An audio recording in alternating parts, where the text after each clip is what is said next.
Berita terkini, Kampus 5 raih juara 1 turnamen futsal Alievo 2020. Tim futsal SMA Negeri 5 Tasikmalaya berhasil menjadi juara Alievo Futsal Championship 2025 setelah menaklukkan SMK Negeri 2 Tasikmalaya dengan skor 2-1 di final Rabu tanggal 17 bulan September tahun 2025. Sempat tertinggal di babak pertama, Kampus 5 bangkit lewat gol dari Zain Muhammad Al-Habsyi dan penentu kemenangan dari Fahri Fauzi. Kemenangan ini mengantarkan mereka ke tingkat regional pada bulan November tahun 2025 mendatang.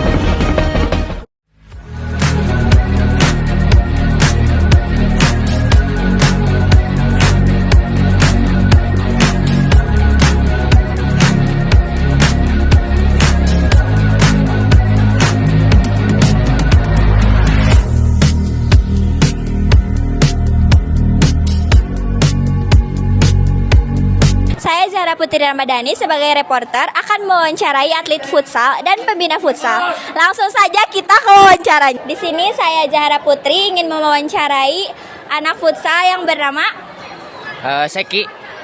Dapat. Langsung saja ke pertanyaannya, yaitu apa tantangan terbesar yang tim Anda hadapi selama turnamen? Kalau dari aku sendiri, tantangan terbesar itu gak ada ya di pertandingan. Soalnya kita di latihan udah benar-benar ngelakuin semuanya, udah benar-benar serius. Semuanya kita all out di latihan. Jadi kalau dari pertandingan kita gak ada tantangan terbesar, semuanya kita ya all out lah. Ya, dari Terima aku kasih. itu. Baik, untuk selanjutnya. Sama kayak Seki, kalau tantangan terbesar nggak ada sih, karena udah benar-benar disiapin dari latihan.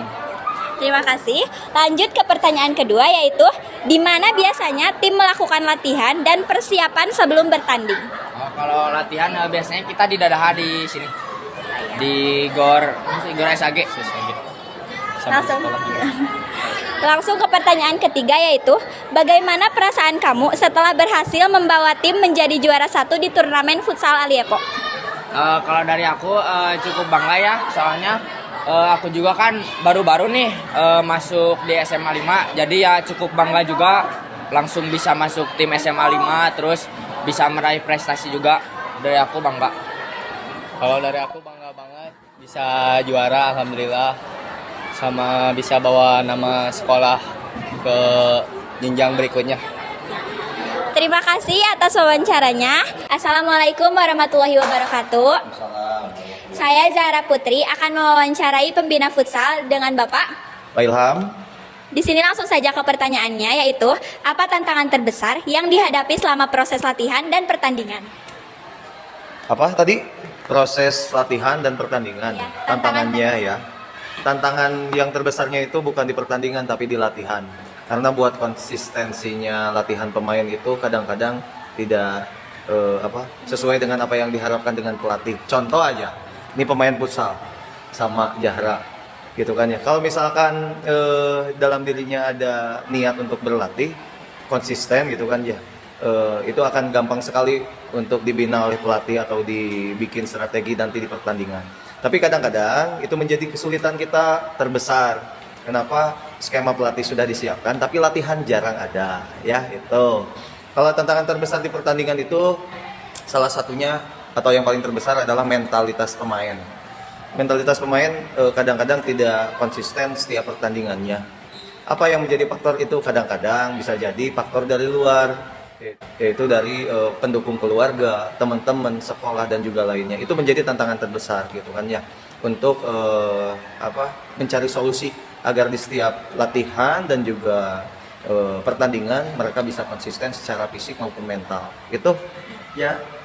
Terima kasih Bapak. Langsung saja lanjut ke pertanyaan kedua, yaitu bagaimana proses pembinaan dan strategi yang diterapkan oleh pembina dalam membentuk tim yang solid dan berprestasi?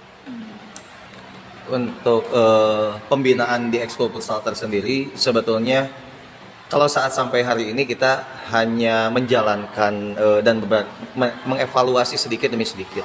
Tapi proses ingin di posisi sampai saat ini itu sangat panjang sekali. Utamanya kadang-kadang siswa itu untuk bisa bertanding di luar sulit juga di masalah dispensasi sekolah waktu itu. Tapi karena mungkin hasil mereka dan kegigihan anak-anak bisa meraih prestasi, pada akhirnya kita sadar gitu, sekolah ternyata harus berperan aktif dan mendukung ketiap, bukan hanya ekskul futsal tapi ekskul manapun, ternyata sekolah itu harus berperan aktif. Mendukung seperti apa? Ya secara material maupun moral gitu kan ya. Jadi anak-anak itu tidak memikirkan sejenak di sekolahnya dan bisa fokus di pertandingan. Pembinaannya bukan hanya dengan sekolah, tapi kita kolaborasi bisa dengan orang tua. Kenapa? Orang tua itu faktor penting. Kadang-kadang anak itu datang latihan atau tidak latihan itu tidak diketahui atau diketahui sama orang tua kadang-kadang gitu kan ya. Jadi kita perlu juga berkolaborasi antara orang tua, sekolah, anak-anak, pelatih utamanya dan juga pemain khususnya gitu kan ya. Tidak bisa menjadi seperti ini kalau misal dari peserta didiknya atau pemainnya tidak konsisten, sekolah tidak mendukung misalkan, orang tua tidak mendukung, pelatih juga tidak mendukung, tidak akan bisa seperti ini. Jadi bisa seperti ini dari berbagai aspek, semua ikut kerjasama. Jadi alhamdulillah bisa konsisten seperti sekarang gitu. Jadi kuncinya kerjasama ya? Kerjasama dari semua lini dan semua aspek gitu ya. Terima kasih. Oke. Langsung saja ke pertanyaan terakhir, yaitu mengapa tim futsal SMA 5 bisa tampil konsisten dan berhasil menjadi juara di antara tim-tim yang lainnya? Untuk konsisten masih sebetulnya belum mencapai 100% ya. Tapi pandangan dari masyarakat luas mungkin kok bisa SMA 5 bisa konsisten sampai dengan juara ini gitu kan ya. Kalau sisanya sebetulnya juara itu bonusnya lah buat anak-anak tim futsal karena proses mereka di latihan dan sebagainya. Jadi bagaimana bisa seperti itu? Ya tadi kita membangun komunikasi dengan pihak sekolah, guru, pelatih agar semua bisa sinkron antara program kita untuk tujuan di juara itu harus semuanya bergerak, bukan hanya di anak-anak, di pembina, di pelatih, di sekolah, tapi semuanya lini dan dengan orang tua pun kita bekerja sama. Pada akhirnya kita bisa konsisten. Kalau yang tadi dibilang, kenapa bisa menjadi juara terus? Juara terus itu tadi Bapak bilang bonusnya, ya kan ya. Tapi proses di belakangnya itu lebih kompleks lagi, sehingga kita alhamdulillah bisa konsisten berkiprah dimanapun eventnya. Kita bisa masuk minimal lah semifinal, insya Allah kita masuk terus. Dan doanya itu untuk semua cabang olahraga, Bapak pengennya bukan hanya di futsal, tapi pesan Bapak mudah-mudahan semua aspek bisa mendukung kepada ekstrakurikuler apapun, bukan hanya non akademik tapi akademik juga kita support.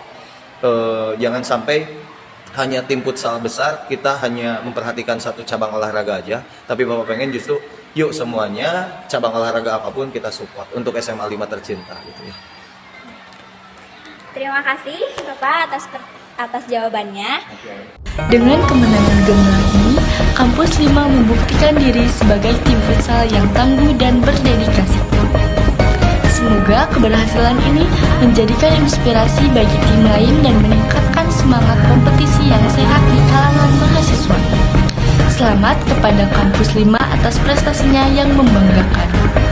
Saya, Aurel Tabina, sebagai pembawa berita